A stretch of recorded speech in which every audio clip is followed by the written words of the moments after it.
የሚሞተው ስለበዛ፣ የሚገደለው ስለበዛ፣ ፍትህ ስለተጣሰ፣ ጽድቅ ስለጠፋ፣ እውነት የሚፈርዱ ሰዎች ስለጠፉ፣ ክርስቲያን በመሆናችሁ እያለቃችሁ ስለሆነ ተስፋ ሳትቆርጡ ከክርስቶስ ጎዳና ስላላፈገፈጋችሁ የእምነታችሁን ሥራ ሰምቼ ደስ አለኝ። አሁን ብዙ ሰው ተስፋ የቆረጠ ነው። በእግዚአብሔር ተስፋ ቆርጠዋል ብዙ ሰው። እግዚአብሔር ይህን ሁሉ ነገር ስንሆን የት ሂዶ ነው ብሎ በሀገር ተስፋ ቆርጠዋል፣ በራሱም ተስፋ ቆርጧል። ከዚህ በኋላ እኔ ከዚህ ተመልሼ እንዲሁኝ ረብቼ ሰው ሆናለሁ ብላችሁ ነው ብሎ በራሱም ተስፋ ቆርጧል። የሰው ቤተ ክርስቲያን የለም፣ የእግዚአብሔር ቤተ ክርስቲያን ነው ያለው። የሰው ትምህርት የለንም፣ የእግዚአብሔር ትምህርት ነው። የሰው ክህነት የለንም፣ የእግዚአብሔር ክህነት ነው። የእግዚአብሔር ቤተ ክርስቲያን ከሆነች ደግሞ እግዚአብሔር ነው የሚጠብቃት። ተስፋ አትቁረጡ። ሰው ሁሉ ተስፋውን በእግዚአብሔር ነው ማድረግ ያለበት። የምትወደውን ነገር መተውህ ዘላለም የሚወደድ ነገር እንደሚያመጣልህ ማመን። 10 ደቂቃ የሚያስደስትህን ነገር በማለፍህ 10 ዓመት የሚያስደስት ነገር እንደሚያመጣልህ እሱን ማመን ነው ደስታ የሚሰጠን። ነገን ማየት ነው ዛሬን ሊያሳልፈን የሚችለው። ነገን የሚያዩ አይኖች ዛሬን መሻገር ይችላሉ። ሰዎች የሚያገለግሉት የእግዚአብሔር ቤተክርስቲያን እንደሆነ ቢሰማቸው ኑሮ ቤተክርስቲያንን በራሳቸው ፈቃድ፣ በዘመዶቻቸው ፈቃድ አይቆራርጧትም፣ አይከፍሏትም፣ አያስቸግሯትም ነበር። ጸሎት ማለት ከእግዚአብሔር ጋር መነጋገር ማለት ነው። ይሄን ያህል ዓመቴ ጸሎት ከጀመርኩ፣ ይሄን ያህል ዓመቴ ካስቀደስኩ፣ ጸበል መጠመቅ ከጀመርኩ 2 ወሬ፣ ገዳም ለገዳም ከዞርኩ 4 ዓመቴ፣ ጽዋ ማህበር ከጠጣሁ 3 ዓመቴ፣ አብይ ጾም ከጀመርኩ 15 ዓመቴ፣ በሕይወቴ ግን ያገኘሁት ነገር የለም። የምታገኘው ነገር ባይኖርም እስክታገኝ ድረስ መቆየትህ እሱ ምን ይባላል? የተስፋ ጽናት ይባላል። ለክርስቲያን እያንዳንዱ ቀን የሰርግ ቀኑ ነው። ክርስትና ማለት በየቀኑ የክርስቶስ ሙሽራ ከመሆን የሚከለክሉንን ነገሮች ተጠንቅቀን ለክርስቶስ ሙሽርነት በየቀኑ መዘጋጀት፣ በየቀኑ ይህን ሰርግ መሳተፍ ነው። የዛሬ 10 ዓመት እመለሳለሁ፣ የዛሬ 3 ወር ንስሐ እገባለሁ የሚባል አይደለም። ዛሬውኑ የክርስቶስ መሆን አለባቸው። ለሰይጣን ተሰጥቶ የሚታደር ቀን የለም። የዛሬን አብጄ ነገ ሰው ሆናለሁ የሚባል የለም። እምነት፣ ተስፋ፣ ፍቅር አለኝ ወይ? ሁል ጊዜ ጧት ማታ እነዚህን ጥያቄዎች ለራሳችሁ ጠይቁ። መጨረሻ ላይ ሰው የሚለካው በዚህ ነው። የገዛ ስጋችን ፈተና ነው፣ ጓደኛ ፈተና ነው፣ አጋንንት ፈተና ነው ናቸው። ኑሮ ፈተና ነው። ሰዎችም ይፈትኑናል። በራሱ የዓለሙ አነዋወሩ ሲስተም የሚባለው እሱም ይፈትነናል። ሰዎች በየጊዜው የሚያወጡት ርዕዮተ ዓለም የሚባለውም ይፈትነናል። በዚህ መሃል አልፎ ክርስቶስን መምረጥ የመምረጥ አቅም የመምረጥ ችሎታ ነው ማመን ማለት። አሁን በዓለም ላይ ማንም ሰው ደስታ እየፈለገ ነው ያለ። ደስታ ግን ተቀብራ ያለችው ክርስቶስን መምረጥ ውስጥ ነው። ትዳር የሚደከምለት ነው፣ ፍቅር የሚደከምለት ነው እንጂ ሰጥቶ መቀበል አይደለም። ሲወዱን መውደድ አይደለም። በክርስትና መቻል ነው እንጂ መቻቻል የሚባል ነገር የለም። ባል መውደድ ሊያቆም ይችላል፣ ማዳመጥ ሊያቆም ይችላል፣ መንከባከብ ሊያቆም ይችላል፣ ቤቱን ሊተው ይችላል። ሊደከምለት ይገባል። ታሞ የለ ሚስትም እንደዛው መታዘዝ ልታቆም፣ ማዳመጥ ልታቆም ትችላለች። ፍቅር ይደከምለታል።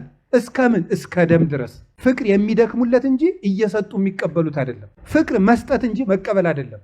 ፍቅር በመስጠት እንጂ በመቀበል አይደሰትም። እግዚአብሔር ምን ያህል እምነት እንደምንጥልበትና እሱ ቢዘገይም አይቀርም ብለን እንደምንጠብቀው ሊፈትነን የምንወዳቸውን ነገሮች ሳይሰጠን ሊያዘገያቸው ይችላል። እስከ መጨረሻው እስከ ሕይወታችን እቅታ እርጅና ድረስ ተስፋሰ እያስተሐፍር ተስፋ አያሳፍር።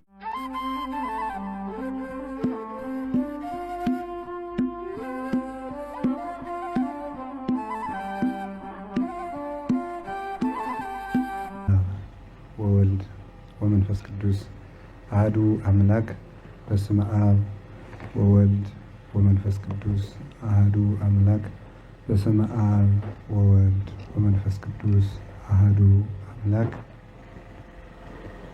ቅድመ ዓለም የነበረ ዛሬም ያለ ይህንን ዓለም በካህሊነቱ የፈጠረ በቸርነቱ ይህንን ዓለም እየመገበ ያለ ዓለምን አሳልፎ የሚኖር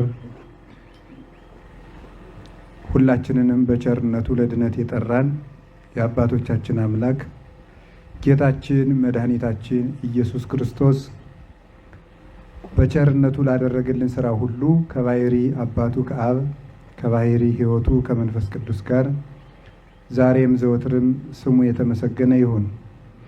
የተከበራችሁ የእግዚአብሔር ቤተሰቦች የምትሆኑ አንድ አምላክ በሚሆን በአብ በወልድ በመንፈስ ቅዱስ ስም እንደምን ሰነበታችሁ? እንደምን አደራችሁ? እንደምን ቆያችሁ? ቸሩ አምላካችን ኢየሱስ ክርስቶስ በቸርነቱ ጠርቶ በቅዱስ ስፍራው ስለሰበሰበን ስሙ የተመሰገነ ይሁን። የእናታችን የቅድስት ድንግል ማርያም፣ የቅዱሳን መላእክት፣ የነቢያትና የሐዋርያት፣ የሰማዕታት፣ የጻድቃን፣ የደናግል፣ የመነኮሳት፣ የቅዱሳን ረድኤት አይለየን። እግዚአብሔር በመካከላችን ተገኝቶ እንዲያስተምረን እንዲመክረን ቅዱስ ፈቃዱ ይሁንልን። ዛሬ እንደ እግዚአብሔር ፈቃድ የምንማማረው የትምህርታችን ርዕስ የሚሆነው እምነት፣ ተስፋ፣ ፍቅር በሚል ርዕስ ነው የምንማማረው። ርዕሱን ሁላችሁም የምታውቁት ነው። እሱን ጉዳይ መሰረት አድርገን ትንሽ እንማማራለን። ቃሉን የምንወስደው ቅዱስ ጳውሎስ በእርግጥ ሁለተኛ ቆሮንቶስ ምዕራፍ 12 ላይ እምነት፣ ተስፋ፣ ፍቅር ጸንተው ይኖራሉ፣ ከሁሉ ግን ፍቅር ይበልጣል ብሎ ተናግሯል። ለዛሬ መማማሪያችን የምንወስደው ግን ይሄን አይደለም። አንደኛ ተሰሎንቄ ምዕራፍ 1 ቁጥር 3 ላይ ያለውን ኃይለ ቃል ነው ማለት ነው። አንደኛ ተሰሎንቄ ምዕራፍ 1 ቁጥር 3 ቅዱስ ጳውሎስ የተናገረው ኃይለ ቃል ነው። ሁላችሁ እስኪ እምነት፣ ተስፋ፣ ፍቅር ብላችሁ ተናገሩ። ድገሙ፣ ጨምሩ። ስለ እነዚህ ነው የምንማማረው። እነዚህ ሶስት ነገሮች የሰው ልጅ የመኖር ትርጉም ናቸው። ሰውን ሰው ያሰኘው እነዚህን ሊያደርጋቸው የሚችል ሰው ብቻ ስለሆነ ነው። ሰውም ሕይወቱ ትርጉም የሚኖረው እነዚህን እውን ሲያደርግ ኑሮውን ኖረ ይባላል። ራሳችንን መለካት የምንችለው እነዚህ ሶስቱ አሉን የሉንም ነው ብለን በዚህ ተመዝነን ተሰፍረን ተቆጥረን ዋጋ ይሰጠናል። በዚህ ተመዝነን ከቀለልን ደግሞ ዋጋ እናጣለን ማለት ነው። እና በዚህ ዓለም ላይ ትልቁ አስቸጋሪ ነገር የሚኖሩለትን ዓላማና ምክንያት አለማወቅ ነው። የተሰፈረ ዓላማ የሌለው ሰው እንዳገኘ ነው የሚሄደው። ልክ መንገድ እየሄደ ሁለት ነገርን እንደማያውቅ ሰው ነው። አንደኛ የሚደርስበትን ሀገር የማያውቅ፣ ሁለተኛ ደግሞ የዚያን ሀገር መድረሻ መንገድ የማያውቅ ሰው ማለት ነው። ሕይወት መንገድ ነው። በምድር ላይ የምንኖረው ኑሮ መንገድ ነው። መዳረሻችን ደግሞ እግዚአብሔር ነው። ስለዚህ የሰው ልጅ ሲኖር አንድ መድረሻውን ማወቅ አለበት። የት ነው የምደርሰው? መጨረሻዬ የት ነው ብሎ መጠየቅ አለበት ሁልጊዜ። ሕይወቴ ጉዞ ከሆነ ማደርም መዋልም የሕይወት ጉዞ ከሆነ ሰው አንድ እርምጃ በተራመደ ቁጥር አንድ እርምጃ ሲራመድ እየሄደ ነው መንገድ። እኛም አንድ ቀን ስናድር የሕይወታችን ጎዳና እየሄድን ነው። አንድ ቀን ስንውል የሕይወታችን ጎዳና እየሄድን ነው። ግን መዳረሻችን የት ነው የሚለውን ነው ማወቅ። መዳረሻዬ የት ነው ያለ ሰው መንገዱ ደግሞ ትክክል ይሆናል። ቢጠፋው እንኳን ሄዶበት ባያውቅ እንኳን የመጀመሪያው ቅድም እንዳልኳችሁ የሚሄዱበትን ሀገር ሳያውቁ መንገድ አይጀመርም። የምንኖርለትን ኖረን መጨረሻ ላይ የምንሆነውን ነገር ካላወቅን እየኖርን ነው አይባልም። ሁለተኛ ደግሞ ሀገሩን ቢያውቁም መንገዱን ያላወቀ ሰው ነው። ይሄ ደግሞ መንግስተ ሰማያት እንዳለ ያውቃል፣ እግዚአብሔር እንዳለ ያውቃል፣ የዘላለም ሕይወትም የዘላለም ፍርድም እንዳለ ያውቃል። እነዚያን ግን እንዴት እንደሚወርሳቸው ግን አያውቅም። ስለዚህ ወይም እነዚያን በትክክል እየሄደ አይደለም። ሀገሩን ቢያውቅም መሄጃ መንገዱን ያላወቀ ሰው እንደማይድነው እንደማይጸድቀው ማለት ነው። ወይም እንደማይደርሰው መንገድ ላይ አውሬ በልቶት ወይ እንቅፋት መጥቶት ወይ ውሃ ወስዶት እንደሚቀረው ሀገሩን ማወቅ አንድ ስራ ነው ለመንገድ። መንገዱን ማወቅ ደግሞ አንድ ነገር ነው።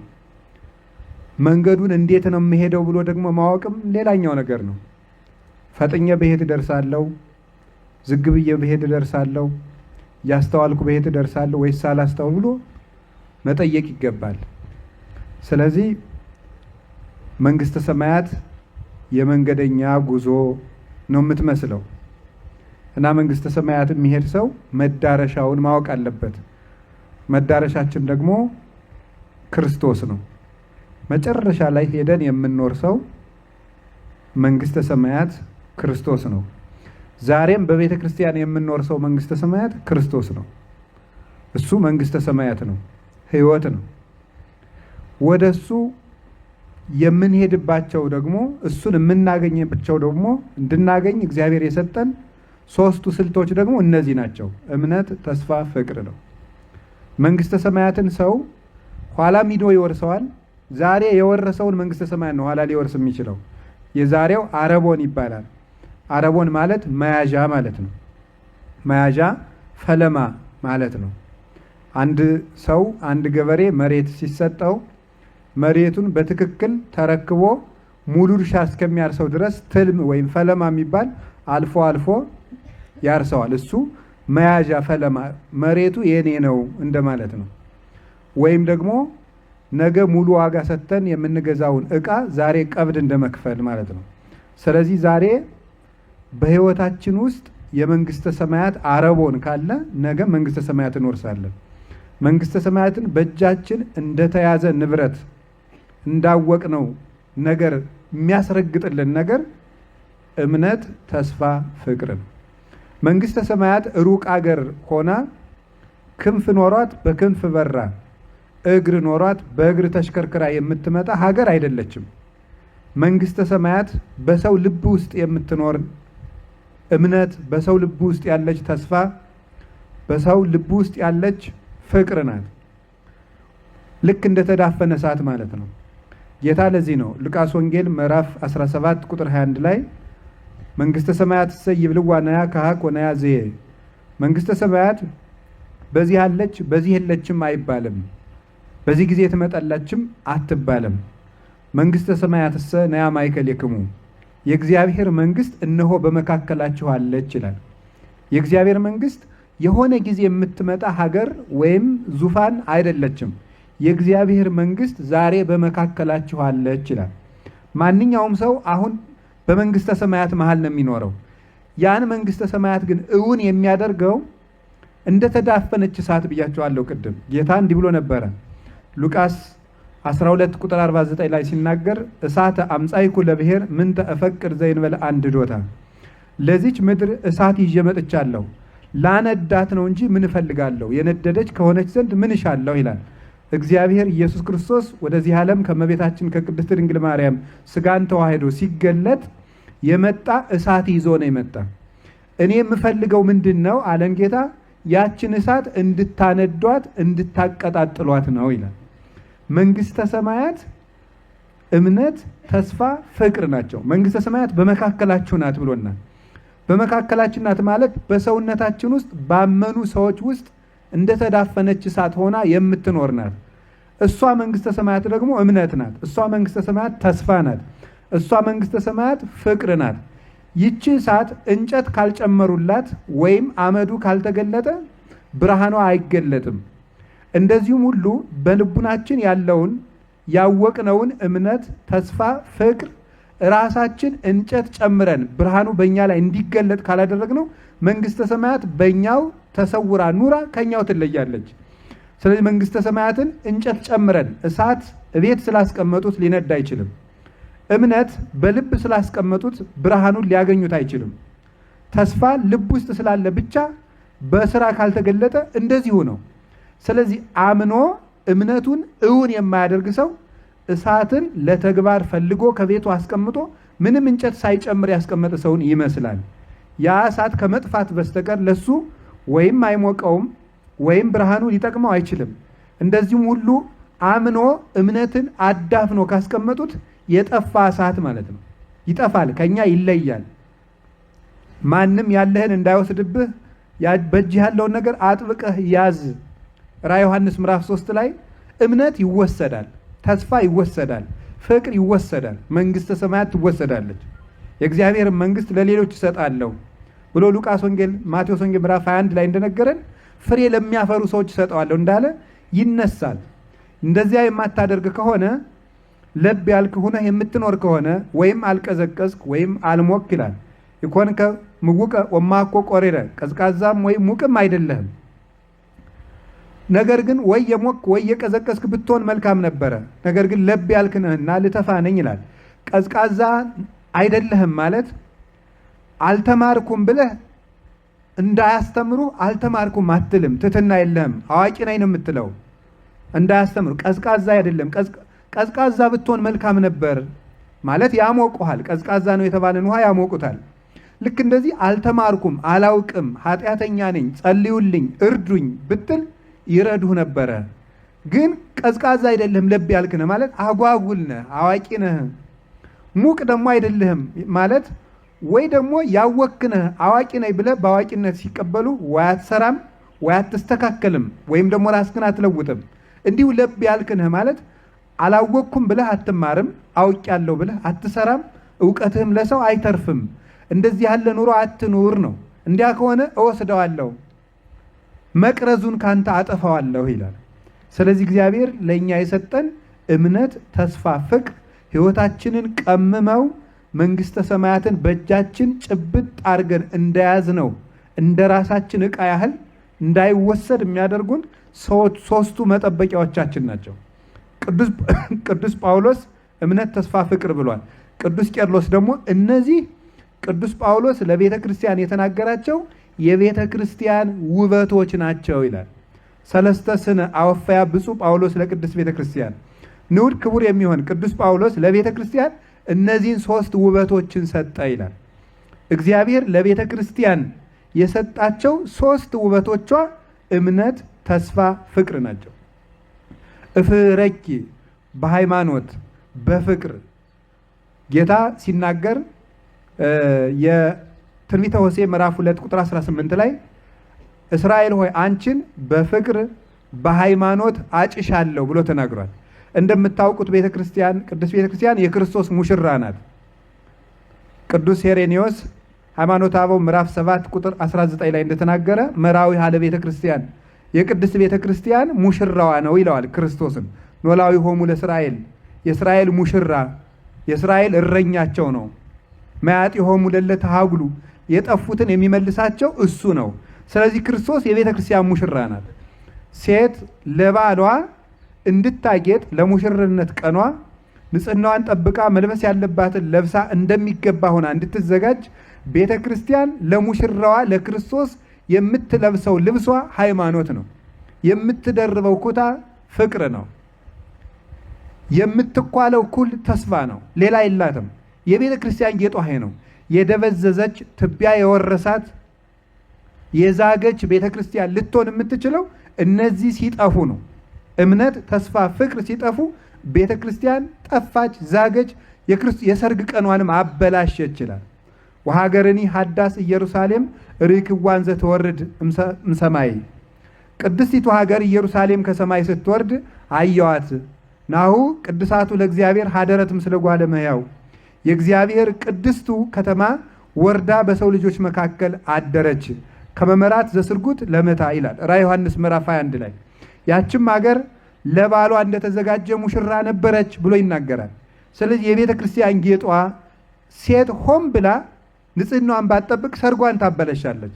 ቤተ ክርስቲያን እነዚህን ሶስቱን ነገሮች ብትተው ታበላሻለች። ሙሽርነቷ ይቀራል። የተፈታች ሙሽራ ትሆናለች። እነዚህን ካጣ ክርስቶስ ልክ እንደዚህ ቤተ ክርስቲያን ባልን ጊዜ የጌታችን ኢየሱስ ክርስቶስ አንዲት ጉባኤ ማህበር ህንፃ ቤተ ክርስቲያኑና እያንዳንዱ ክርስቲያን ቤተ ክርስቲያን ይባላል። በእያንዳንዳችን የክርስቶስ ሙሽርነት እንዲኖር እነዚህን ሶስት ነገሮች መጠበቅ አለብን። ለክርስቲያን እያንዳንዱ ቀን የሰርግ ቀኑ ነው። እያንዳንዱ ቀን የሰርግ ቀኑ ነው። ክርስቲያን መሆን ማለት በየቀኑ የክርስቶስ ሙሽራ የሆንበትን ምስጢር ጠብቆ መዋል ማደር ማለት ነው። በየቀኑ አቅደን የሆነ ጊዜ የምንሰራው ቤት አይደለም። ልክ ሰው ገንዘቤን አጠራቅሜ ዛሬ 20 ዓመት ቤት እሰራለሁ እንደሚለው ገንዘቤን አጠራቅሜ እንዲህ ያለ ነገር አደርጋለሁ ወይም ደግሞ እንደዚህ ላጠራቅምና የሆነ ሀገር ጎብኝቼ እመጣለሁ እንደሚባል መንግስተ ሰማያት ወይም ክርስትና የሆነ ጊዜ አቅደን የምንሰራው ቤት የሆነ ጊዜ ትራንስፖርት ፈልገን የምንሄድበት ሀገር አይደለም። ክርስትና ማለት በየቀኑ የክርስቶስ ሙሽራ ከመሆን የሚከለክሉንን ነገሮች ተጠንቅቀን ለክርስቶስ ሙሽርነት በየቀኑ መዘጋጀት፣ በየቀኑ ሙሽራ ሆኖ መዋል፣ በየቀኑ ሙሽራ ሆኖ ማደር፣ በየቀኑ ይህን ሰርግ መሳተፍ ነው። ትመስል መንግሥተ ሰማያት ብእሴ ንጉሠ ዘገብረ ከብካበ ለወልዱ። መንግሥተ ሰማያት ሕገ ወንጌል ተስፋ እግዚእነ ኢየሱስ ክርስቶስ ለልጁ ሰርግ ያደረገን ሰው ትመስላለች፣ ንጉሥ ትመስላለች ብሏል። የማቴዎስ ወንጌል ምዕራፍ 22 ቁጥር 1 ላይ መንግሥተ ሰማያት ሰርግን ነው የምትመስል። እኛ ደግሞ ታዳሚዎች ነን። ይሄ ሰርግ ደግሞ የዛሬ ዓመት የሚመጣ አይደለም፣ የዛሬ 10 ዓመት አይደለም፣ የዛሬ 20 ዓመት አይደለም። ይሄ ሰርግ ዛሬ ነው፣ ነገም ዛሬ ነው፣ ከነገ ወዲያም ዛሬ ነው፣ የዛሬ ዓመትም ዛሬ ነው። ስለዚህ በየቀኑ ልብስን ማጠብ፣ ልብሳቸውን ያጠቡ ንዑዳን ክቡራን ናቸው እነሱ ወደ ከተማይቱ መግባት ይቻላቸዋልና ተብሎ ራዕየ ዮሐንስ ምዕራፍ 21 ላይ እንደተነገረን፣ ምዕራፍ 22 ላይ ልብሳቸውን ያጠቡ ሰዎች ንዑዳን ክቡራን ናቸው እነሱ ወደ ከተማይቱ መግባት ይቻላቸዋል። ስለዚህ ክርስትና ማለት የሁል ጊዜ ሰማያዊ ሰርግ ማለት ነው። የዛሬ 10 ዓመት እመለሳለሁ፣ የዛሬ 3 ወር ንስሐ እገባለሁ የሚባል አይደለም። የዛሬ ሰርግ ነው። ዛሬውኑ አጥቦ ወዳጃችን ክርስቶስ ይጠብቀናልና ዛሬውኑ አጥበን፣ ዛሬውኑ ደግሰን፣ ዛሬውኑ ተኩለን፣ ዛሬውን ንጽህናችን ታጥበን፣ ሰውነታችን አጥበን የክርስቶስ የምንሆንበት እድል ነው ይሄ ሰርግ ማለት ነው። የሰርግ ቤቱ ለጥንተ ስጋዌ እናታችን ድንግል ማርያም ናት። በእርግጥ እሷ ዛሬም ቢሆን ሰርግ ቤትነቷ የማይታጠፍ የሰርግ ቤት ናት። አሁን ደግሞ ቤተ ክርስቲያን የሰርግ ቤት ናት። ሚዜዎቹም መላእክት ናቸው። ሙሽራ ከሙሽራይቱ ጋር ሲዋሃድ ሰርግ ሲፈጸም ሚዜዎቹ ተሰብስበው ሁሉ ደስ ብሏቸው ተድላ ደስታ እንደሚያደርጉት ሁሉ እኛ ቅዱስ ሥጋውን ክቡር ደሙን ስንቀበል ሙሽሪት የእኛ ነፍስ ከሙሽራዋ ከክርስቶስ ጋር በሥጋው በደሙ ስትገናኝ ሰራዊተ መላእክቲሁ ለመድኃኔ ዓለም ይቀውሙ ቅድሜሁ ለመድኃኔ ዓለም ወይኬልልዎ ለመድኃኔ ዓለም ሥጋው ወደሙ ለመድኃኔ ዓለም። ልክ እኛም ሙሽራና ሙሽራይቱ ሲጋቡ ሌሎቹ ከበውን ሚዜዎቹ ተድላ ደስታ እንዲያደርጉ እኛ ስንቆርብ መላእክት በሥጋው በደሙ ዙሪያ ከበው ይቆማሉ ተብሎ የተነገረው ለዚህ ነው። እና ክርስትና የሁል ጊዜ ሰርግ ነው። አሁን እንግዲህ ክረምት ሲመጣ ክረምት የጌታችን ምጽአት የሚታሰብበት ጊዜ ስለሆነ ነው ይህንን ርዕስ ማንሳት ያስፈለገኝ። ስለዚህ የእግዚአብሔር ቤተሰቦች ዛሬውኑ የክርስቶስ መሆን አለባችሁ። ለሰይጣን ተሰጥቶ የሚታደር ቀን የለም። ለሰይጣን የምንሰጠው ሌሊት መኖር የለበትም። የዛሬን አብጄ ነገ ሰው ሆናለሁ የሚባል የለም። ዛሬ የሰርግ ቀናችን ነው። ዛሬ የሙሽርነታችን ቀን ነው። ዝግጅታችን ዛሬ ነው። ሰርጉም ዛሬ ነው። ድግሱም ዛሬ ነው። ሕይወትም ዛሬ ነው። ደስታም ዛሬ ነው፣ ነገ አይደለም። መኖር ማለት በክርስቶስ በየቀኑ መደሰት ማለት ነው። ወደ ክርስቶስ ደስታ ገብቶ ሁልጊዜ ከክርስቶስ ጋር መደሰት እሱ ነው መኖር ማለት እንጂ የሆነ ጊዜ ቆይቶ መምጣት አይደለም። እና እነዚህ እምነት፣ ተስፋ፣ ፍቅር በክርስቶስ እየኖርን መሆናችንን መለኪያዎቻችን ናቸው። ቅዱስ ጳውሎስ ይሄን ለተሰሎንቄ ሰዎች እንዲህ ብሎ ነው የጻፈላቸው። ተሰሎንቄ የምትባለው የመቄዶንያ ክፍል የምትሆን በቆሮንቶስ ዳርቻ የምትሆን መሀል ላይ ያለች ሀገር ናት። ቅዱስ ጳውሎስ ሄዶ የጌታችን የመድኃኒታችን ኢየሱስ ክርስቶስን ሰው የመሆኑን ዓለምን ተሰቅሎ የማዳኑን ነገር ነግሯቸው ብዙዎች ከገቢረ ኃጢአት ወደ ጽድቅ ከጣዖት ወደ ሃይማኖት ተመልሰዋል። ተመልሰው በመጡ ጊዜ ግማሾቹ ሳያምኑ የቀሩ ሰዎች ነበሩ። እነዚህ ሳያምኑ የቀሩት ቅዱስ ጳውሎስን ሊገሉት ስለፈለጉ የተሰሎንቄ ሰዎች ያመኑቱ አሾልከው ወደ ቤሪያ ወደምትባል ቦታ ይሰዱታል። የቤሪያ ሰዎች ሙሉ በሙሉ ተቀበሉት። እነዚህኞቹ ሰዎች እዚያስ ቢሆን ማን እንዲኖር ማን ፈቅዶለታል ብለው ተከትለው ደግሞ ሊገሉት ሲሄዱ የቤሪያ ሰዎች ደግሞ ወደ አቴና ይልኩታል። አቴና ሆኖ እያስተማረ ደግ ክርስቶስን የመሰለ መምህር ስለነበረ እንዴት ሆነው እንዳሉ ጠይቁ ብሎ ሰው ልኮ ቢሰድ እነዚህኞቹ ሳያምኑ የቀሩት ያመኑትን ብዙዎችን በሰይፍ ፈጅተዋቸው አልቀው የቀሩት ደግሞ አይ ብቸኛ ሲሆኑና ጥቂት ሲሆኑ የተጠቃቀምን መስሏቸው መተዛዘን መስሏቸው ተስፋ ቆርጠው ወንድም ከወንድሙ ሚስት፣ አባት ከልጁ፣ ልጅ ከአባቱ ሚስት እየሄዱ የማይገባ ስራ ይሰሩ ነበረ። ስለዚህ ዓለም ሊያልፍም መስሏቸው ነበረ። መከራ ሲበዛ ዓለም ሊያልፍ ይመስላልና።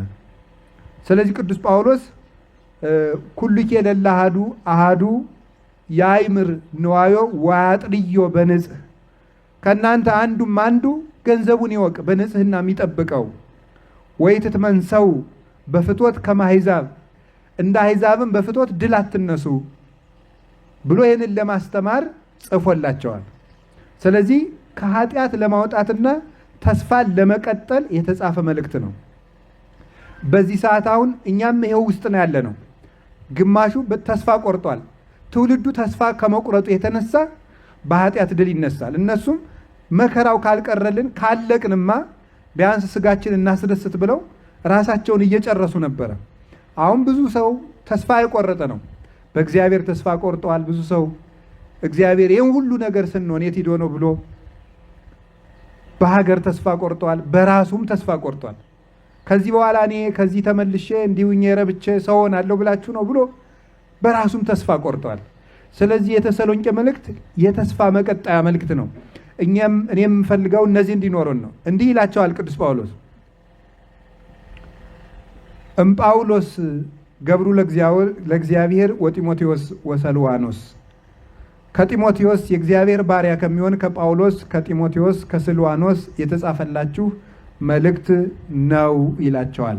ጳውሎስ ጢሞቴዎስና ተሰሎንቄ አብረው መልእክቱን አጻጽፈውት ሳይሆን ቤተ ክርስቲያን ህብረታዊነት ስለሆነ አንድነት ስለሆነ ከጳውሎስም ከጢሞቴዎስም ከስልዋኖስም የተጻፈ መልእክት ይላል።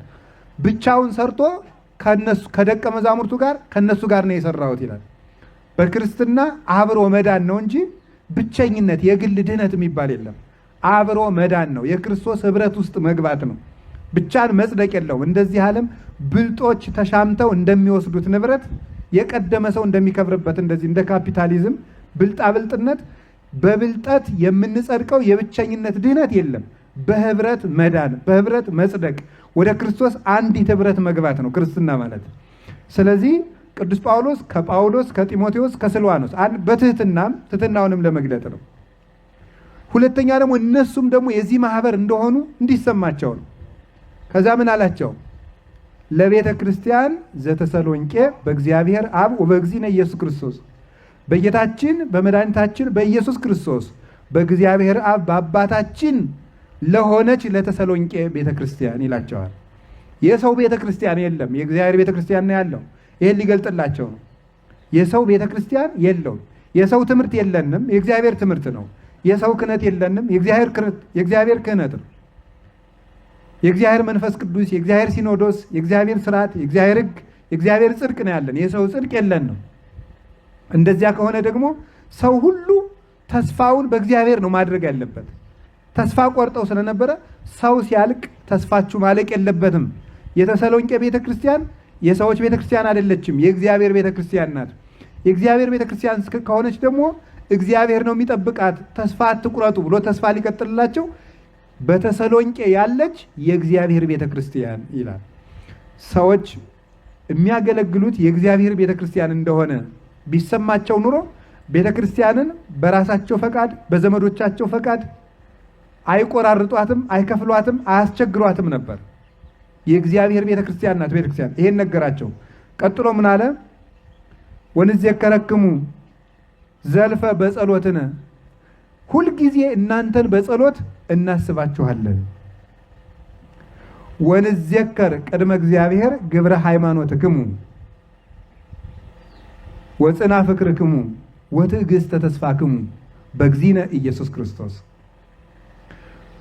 በእግዚአብሔር አብ በአባታችን በጌታችን በመድኃኒታችን በኢየሱስ ክርስቶስ ፊት የእምነታችሁን ሥራ፣ የፍቅራችሁን ድካም፣ የተስፋችሁን ጽናት ሁልጊዜ እያሰብን ደስ ይለናል ይላቸዋል። የእምነታችሁን ሥራ፣ የፍቅራችሁን ድካም፣ የተስፋችሁን ጽናት እያሰብን ሁልጊዜ ደስ ይለናል። ልድገምላችሁ እንድትይዙት። አንደኛ ተሰሎንቄ ምዕራፍ 1 ቁጥር 3 የእምነታችሁን ስራ፣ የፍቅራችሁን ድካም፣ የተስፋችሁን ጽናት እያሰብን በእግዚአብሔር አብ ፊት ሁልጊዜ ደስ ይለናል ይላል። የተስፋችሁ ጽናት የሚለውን በጌታችን በመድኃኒታችን በኢየሱስ ክርስቶስ ያለ የተስፋችሁን ጽናት እያሰብን